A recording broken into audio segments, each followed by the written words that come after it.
Baik, Assalamualaikum warahmatullahi wabarakatuh. Perkenalkan, nama saya Faisal dengan NIM F0122321 dari kelas Ilmu Politik D. Di sini saya akan menjelaskan sedikit tentang geografi politik. Nah, menurut Kamus Besar Bahasa Indonesia atau biasa kita sebut dengan KBBI, geografi politik ini adalah ilmu tentang pengaruh faktor geografi terhadap ketatanegaraan yang juga biasa disebut dengan wawasan Nusantara. Nah, sedangkan secara spesifik, geografi politik ini adalah metode analisis kebijakan luar negeri yang berupaya memahami, menjelaskan, dan memperkirakan perilaku politik internasional dalam variabel geografi. Nah, selanjutnya yaitu tentang sejarah geografi politik. Nah, geografi politik muncul sejak terjadi pergeseran konsentrasi ilmu geografi ke cabang ilmu manusia yang pada awal ke-20 menjadi 3 subdisiplin ilmu yang sangat luas, yaitu geografi ekonomi, geografi sosial, dan geografi politik.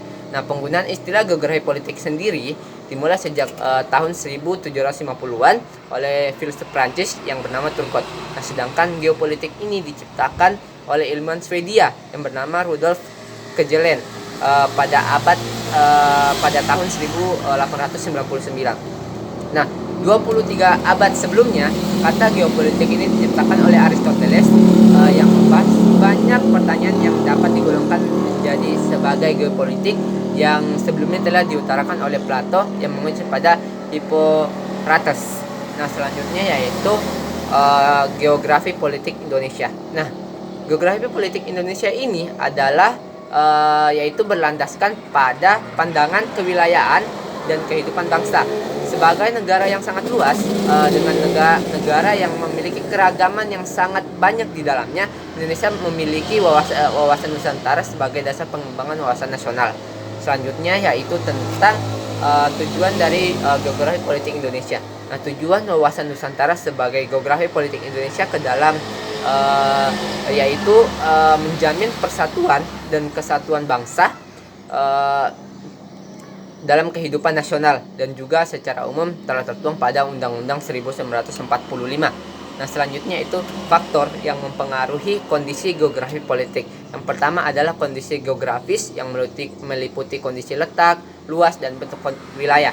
Yang kedua adalah kondisi sumber daya alam, yaitu meliputi tentang kekayaan sumber daya alam yang dimiliki oleh setiap negara. Yang ketiga adalah kondisi politik, yaitu keadaan politik yang ditetapkan di wilayah tersebut. Dan yang terakhir adalah kebijakan yang telah diterapkan.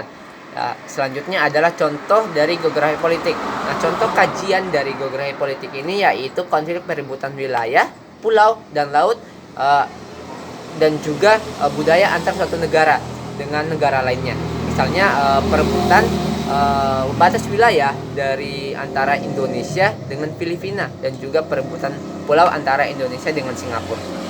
Nah, kesimpulan yang dapat kita ambil dari materi ini adalah geografi politik merupakan cabang dari geografi manusia dengan secara ringkas dipahami sebagai bidang ilmu di mana geografi politiknya adalah model analisis. Oleh sebab itu, periode kemunculannya berbeda-beda dan mempunyai tujuan yang menjamin persatuan dan kesatuan segenap aspek kehidupan nasional. Sekian dan terima kasih. Lebih dan kurangnya mohon dimaafkan. Assalamualaikum warahmatullahi wabarakatuh.